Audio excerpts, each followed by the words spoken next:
Boa tarde, meu povo, boa noite, bom dia. Vamos para a nossa última aula de que macete que mole, que na verdade é uma aula só de exercícios, né? Continuação da nossa aula número 4. O tema então é a calorimetria e sistemas termicamente isolados, página 412. Lembrando então que essa aula ela é dividida então em duas, aula 4 e 5. Hoje nós daremos mais ênfase a essa aula, a parte dos exercícios. Muito bem, fazendo apenas aqui uma revisão rápida. No Kimacete, nós temos a troca de calor sensível, importante você lembrar que toda vez que você tem, então, variação de temperatura, você vai fazer o que, gente? Vai fazer, então, o cálculo da quantidade de calor pelo Kimacete, MC delta teta, ou delta Tsão, né? E se houver mudança de estado físico, então, é o Qmol, ou Qmala, como faz, né? Que seria a massa vezes a troca de calor latente aqui, não, o calor latente, tá certo? Que é o L. Então, temos dois tipos de troca de calor, sensível e latente. Sensível quando há variação de temperatura e o latente quando for mudança de estado físico. Mais algumas fórmulas aqui então, né? Então, as fórmulas então, além do Kimacete ali e do Qmol, a gente vai ter a capacidade térmica, tá certo? Que vai ser aí a razão entre a quantidade de calor e a variação de temperatura. E o calor específico, que também pode ser a razão entre a quantidade de calor, só que a massa vezes a variação de temperatura. Ou você pode fazer o quê? Pode pegar a própria capacidade térmica e dividir pela massa que está na mesa. Tá? E lembrando do balanço térmico, né, gente? Quantidade numa mistura, quantidade de calor recebido mais a quantidade de calor cedido tem que ser igual a zero. Tudo que você dá de calor mais do que você ganha tem que ser igual a zero. Ou a quantidade de calor dado é igual à quantidade de calor recebido. No sistema fechado, esse balanço tem que ser o mesmo. Ok? Muito bem, então vamos lá para o foco da aula de hoje, que na verdade são os exercícios. Aqui a gente só fez uma pequena revisão das fórmulas da aula passada, né? Então, o primeiro exercício aqui, um exercício bem extenso aqui da Unesp, né? Que caiu também recentemente, muito parecido com o Enem, tá? O Enem também caiu um exercício muito parecido, então uma leitura aqui vale a pena, uma leitura bem atenta a tudo, tá? Então, a energia contida nos alimentos. Para determinar o valor energético de um alimento, podemos queimar certa quantidade desse produto. Com o calor liberado, pode-se, com calor liberado, aquecer determinada massa de água. Em seguida, mede-se a variação de temperatura sofrida pela água, depois que todo o produto foi queimado. E determina-se a quantidade de energia liberada na queima do alimento. Essa é a energia que tal alimento nos fornece se for ingerido. Perfeito, uma explicação bem interessante.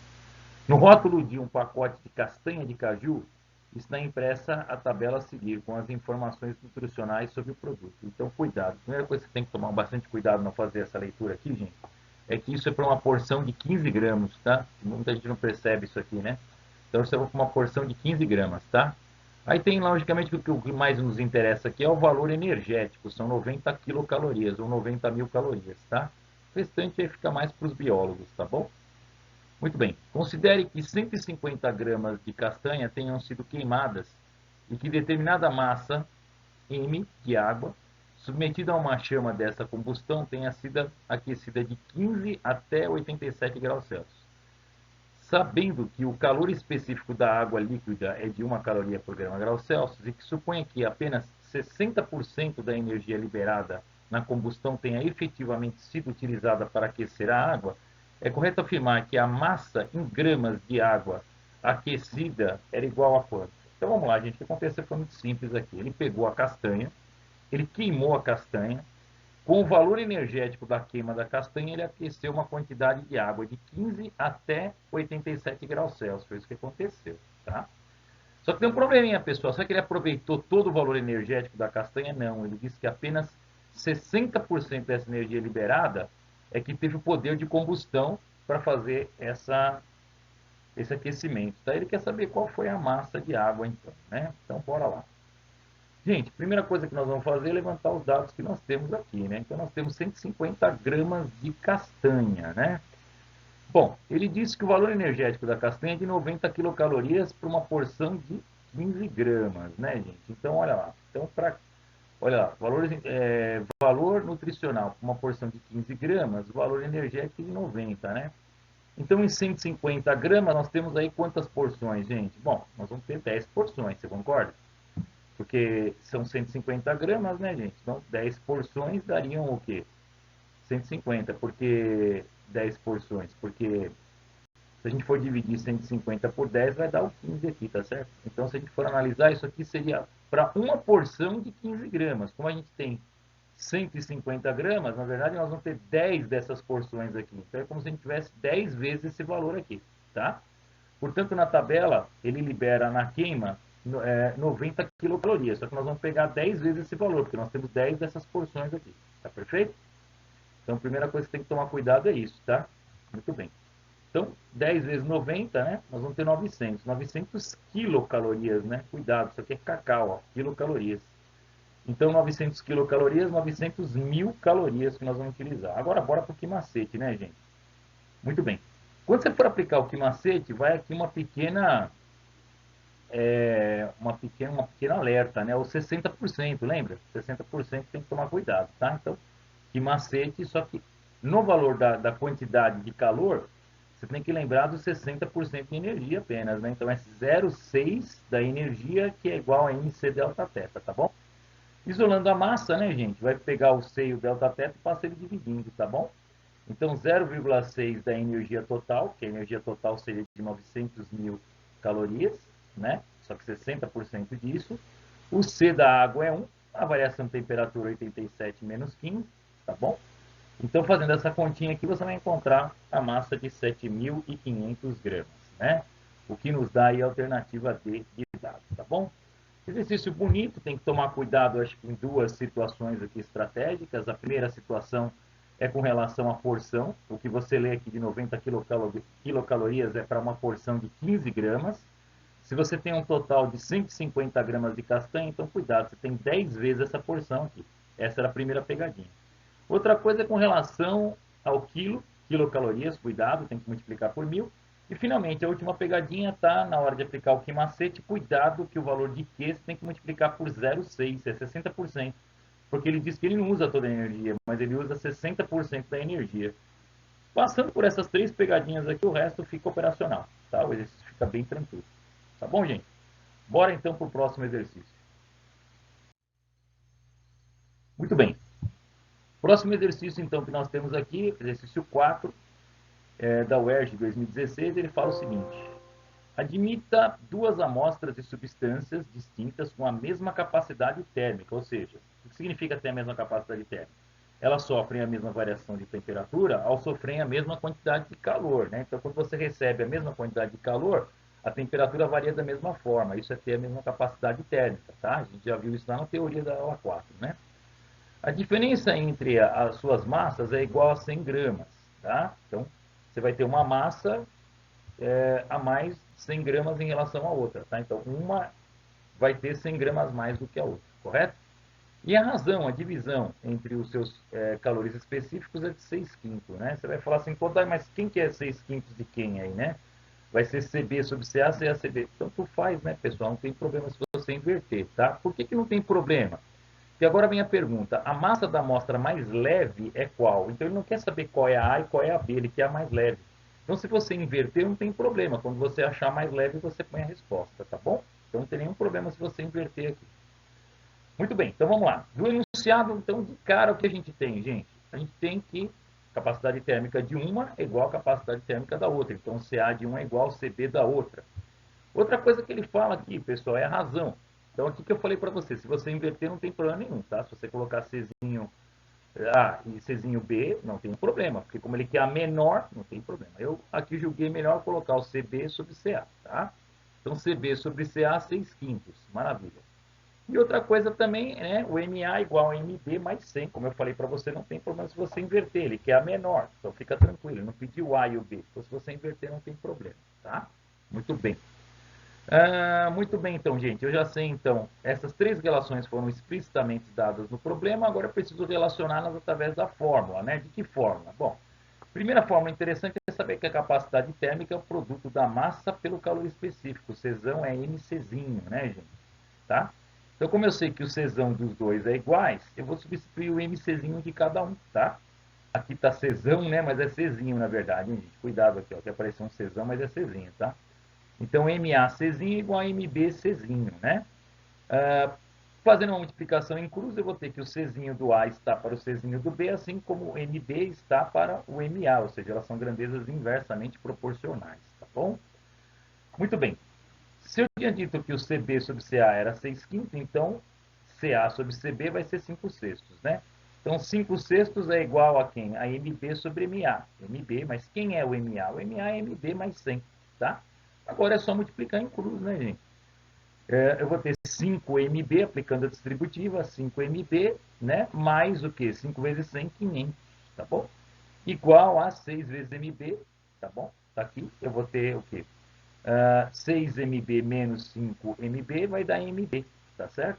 Ou seja, MB igual a 500, tá bom? Bem tranquilo aqui o MB. Agora, se o MB é igual a 500, quem é o MA? O MA é MB mais 100, então o MA é 600. Como ele quer o menor entre 600 e 500 é o 500, então a amostra mais leve é a do 500, portanto, a alternativa certa, alternativa C. O exercício não é difícil, ele é bem tranquilo, ele é apenas um cruzamento de fórmulas. O que você precisa lembrar, obviamente, é da fórmula da capacidade térmica, senão você não consegue fazê-lo, tá? Capacidade térmica é o produto massa-calor específico, tá? Depois é matemática pura, é só você relacionar duas equações e fazer a troca numa regra de 3, tá bom? Então, exercício bem tranquilo também. Vamos ao próximo exercício aqui, exercício número 5. Vamos lá. Exercício número 5, exercício com enunciado um pouco grande, né, pessoal? Vamos ficar bem esperto com ele aqui. Foi realizada uma experiência em que se utilizava uma lâmpada de incandescência para ao mesmo tempo aquecer 100 gramas de água e 100 gramas de areia. Então, é aquelas lâmpadas antigas de bulbo, lembra? Que a gente tinha uma liberação muito grande de calor, né? Por isso que elas foram substituídas, né? Porque aquele calor não se aproveitava para nada. Então, hoje a gente tem as lâmpadas de LED, né, que ainda passaram pela incandescente, agora a gente tem as de LED, que praticamente a gente tem toda a energia sendo aproveitada para luz e não para calor, que era uma energia perdida, né? Então, nesse caso, ele pegou aquelas lâmpadas antigas e usou para aquecer 100 gramas de água e 100 gramas de areia. Sabe-se que aproximadamente uma caloria equivale a 4 joules, que a gente já tinha visto também nas aulas teóricas, essa equivalência entre a energia calórica e a energia mecânica. E que o calor específico da água é 1 caloria por grama grau Celsius, já a areia é uma melhor condutora, né? Apenas 0,2 calorias por grama grau Celsius, né? Durante 1 hora, a água e a areia receberam a mesma quantidade de energia da lâmpada, 3,6 kJ de calor, certo? E verificou-se que a água variou a sua temperatura entre 8 graus e já a areia em 30. Então você vê como a areia. Vou fazer uma análise aqui, pessoal. Por que a areia variou 30 e a água 8? Né? Por que a areia variou muito mais? É porque o calor específico dela é baixinho, tá vendo? É 0,2, tá? E por que a água variou muito menos? Porque o calor específico dela é muito alto, ela é um péssimo condutor de calor, né? A areia é ótimo condutor de calor, ó, apenas 0,2 calorias para cada grama, né? Então ela tem 30 graus de variação, então muito mais, né? Podemos afirmar que a água e a areia durante essa hora perderam respectivamente uma quantidade de energia, né, para o meio em quilojoules igual a quanto, né? Tem, gente, vamos embora então, como você está falando em variação de temperatura, não tem o que fazer aqui, macete para as duas, né? Fazer praticamente 2 exercícios, tá? Um exercício para água e um exercício para areia. Primeiro que macete da água, gente. Então a massa que eu tinha aqui, lembra, de água era de 100 gramas, o calor específico da água é 1, tá certo? E lembra que a variação dela é de 8, tá? Então, 800 calorias. Mas como ele quer em joules, nós vamos passar para joules, tá? Passando para joules, 4 vezes 8, 32, então 3,8 ou 3.200, né? Joules ou 3,2 quilojoules. Faremos a mesma coisa agora para areia, tá bom, gente? Vamos lá. Então, bora para areia. Areia. Que macete da areia? 100, lembra que é 100 também. 0,2, né? E o valor dela de 30, tá bom? Aqui, ó, ela variou 30 graus. Então, também aqui, né, ó, 30 vezes 0,2, né, pessoal, dá 6 aqui, 0,6 vezes 6, 600, tá bom? Então, passando para joules, né? 4 vezes 6, 24, 3,4. Muito bem. Agora, o que nós vamos fazer aqui, gente? Vamos verificar o calor perdido para cada uma delas, né? Muito bem. Então, aqui, primeiro para a água, seria 3,6 menos o 3,2, porque, ó, lembra que inicialmente ele tinha 3,6 a lâmpada? Então, 3,6 menos 3,2, deu perdido quanto? 0,4. E o 3,6 da lâmpada em relação à areia, que é 2,4, deu um perdido de quanto? De 1,2. Então, essa perdeu 0,4, essa perdeu 1,2. Conclusão, 1,204, alternativa C, né? Ou, perdão, é 0,4, perdão, é 0,4 e 1,2. 0,4, 1,2, alternativa C. Quase que eu caí na D aqui, hein? Que é 1,204. Olha que veneno aqui, pessoal. Tá na ordem invertida, tá? Como ele quer, ó, respectivamente, né? E ele fala primeiro da água, depois da areia. É a água, primeiro a areia, depois. A água é 0,4, depois a areia. Então, alternativa C. Cuidado para não cair na D. Típica, né? Da Unesp fazer essas pegadinhas no final. Cuidado, hein, gente? Muito bem, pessoal. E aqui a apostila ela propõe um último exercício, não sei se aparece aí para você, tá? Mas um exercício bem tranquilo também, você não vai ter nenhuma dificuldade, um opcional, como um último exercício aqui para nós, né? Atividades musculares, né, de um triatleta exigem diariamente muita energia. Então, veja aí apresentações desses valores. Então, uma corrida de 15 quilômetros, ele perde 80 quilocalorias. Na natação, 240 quilocalorias. E lá na bike, né, de 20 quilômetros de bike, ele perde 160 quilocalorias, né? Um alimento concentrado, perdão, um alimento concentrado energético produz, quando metabolizado, 4.000 calorias para cada 10 gramas ingeridos. Para as atividades físicas citadas acima, o atleta, em um dia, ele precisa ingerir quanto, né? Para fazer a equivalência, tá certo, gente? Então, vamos lá. Bom, o que nós vamos fazer, então, é somar toda essa quantidade de calor que ele tem na... Ele é triatleta, né? Então vocês sabem como é que funciona esse triatleta, né? Primeiro o cara corre, depois ele nada, depois ele anda de bicicleta. Então, durante toda a trajetória do triatleta, quanto que ele gastou aí, né, pessoal, de caloria? Então, são 80 quilocalorias, cuidado com o quilo, a pegadinha do quilo, né? Então, 80 mil. 240 quilocalorias, 240 mil. 160 quilocalorias, 160 mil. Soma dos três valores, 480 mil calorias. Agora, turma, para acabar e fechar com chave de ouro, exercício era muito fácil, é regra de 3, tá bom? Você vai pôr 4.000 calorias estão para 10 gramas, né? 480 mil calorias estará para X, tá bom? Fazendo a regra de 3 cruzando, né? Multiplicando em cruz, você vai ter 480 mil, que é a quantidade total, dividido por 4.000, né? Isso aqui, vezes 10, vai dar 1.200 gramas, que significa 1,2 quilogramas, tá bom? Exercício bem tranquilo, né, gente? Isso aí eu acho que não teve nenhum problema, era só fazer aí a soma da... Não precisava nem do que macete, era só fazer a soma da quantidade de calor e uma regra de 3, né? Não tinha fórmula nenhuma. Então, o aluno precisava apenas de bom senso, tá bom? Então, com isso a gente encerra a nossa parte aí de exercícios de que macete, de que mole, né, pessoal? Eu peço que vocês façam os exercícios da apostila, é muito importante esse capítulo que vocês façam. Qualquer dúvida, entre em contato com a gente, que a gente pode esclarecer sem nenhum problema, tá bom? Bons estudos, galera!